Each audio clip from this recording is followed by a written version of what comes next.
Hello, everyone. It's me, Malice Alice. Today, I got a good one for you.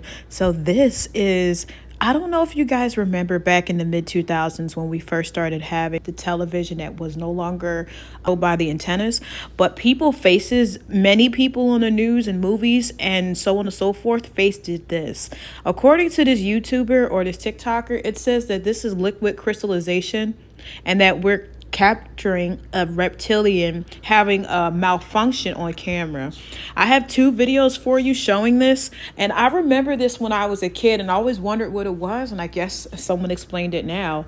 But yeah, guys, I'm Malice Alice. I'll let the videos play. Please let me know in the comment section below what you think. Please comment because it helps me, motivates me to release these videos to you. I love you all, and I'll let the video play. Promise. Tell them about the man who hid me. Mommy, tell them about the man who hid me. And let everyone be at peace. It's okay. To my grandma, I want to say you love your kids so much, and thank you for the teddy bear you gave me. Mommy, promise me you won't cry. Be happy, not trapped. And don't try so hard for someone to love you. Don't push them away either, and don't cry about not being loved by Tony. This was all an accident. Yeah, no, I mean, everybody realizes that this is about Anna's story and what I've learned in Latin America. Yeah. Now, what did you learn? Well, I met with my job. I worked for UNICEF, which is an amazing organization that works in over 150 countries. And my job was to meet with teenagers who were living in exclusion, who were living in extreme poverty or living with HIV, and write their stories, listen to their stories and write them for UNICEF. And so, I mean, I obviously learned so much from these kids. I learned from Anna in particular, who has lived an extremely difficult life. I learned to live each day to its fullest. Excuse me, Jenny, there's a word you used earlier in the interview about exclusion. Can you explain what that is?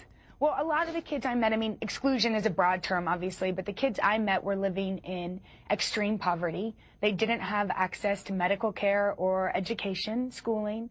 They were living with HIV, and so they were living outside of society's embrace.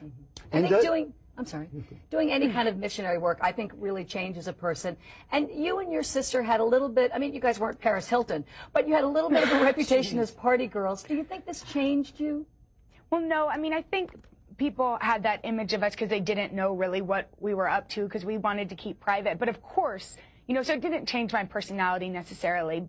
But I taught for 2 years after the University of Texas, after graduating, and then went on to Latin America. And you know, of course, I've grown up. It's been 7 years since people had that image of me. But yeah, I mean, listening to their stories was incredible. And Jenna, when you see this, when you not only listen to their stories, but you get involved and you write about it as well, does it change how you look, you're thinking about how government should run in the United States and elsewhere to help these people? Why should these people be in these situations? Yeah, I mean, I think the United States government does try to help. I went to Africa this summer with my mom, and I met a lot of people who are getting assistance from the United States government and to help them get the medicine they need to stay healthy. But definitely, and I think the key is education. And for instance, with Anna's mother didn't have the education to know what to do to keep her baby, Anna, safe. So Anna inherited HIV from her mom, but Anna, with education in Latin America, has taken the proper ARVs, and her baby, Beatriz, is most likely HIV negative. So there is a positive light to all of this. Does it ever make you feel like you See at the very end, like she has a hard time holding her form. And I notice every time she has trouble, like holding the human form she's trying to present, they ask her like some asinine question just to get the camera off of her. But at this very end, it's really hard for her to hold this form. Like she just completely does a 180 from an average looking, you know, European woman to a grotesque monster. Look at this. And it looks like you remember when we used to play the PlayStation 2 games and how those characters, like they look like someone plastered on like a exoskeleton onto them or something like that? That's what it looks like to me. But you guys let me know what it looks like to you. All right, guys. Bye-bye.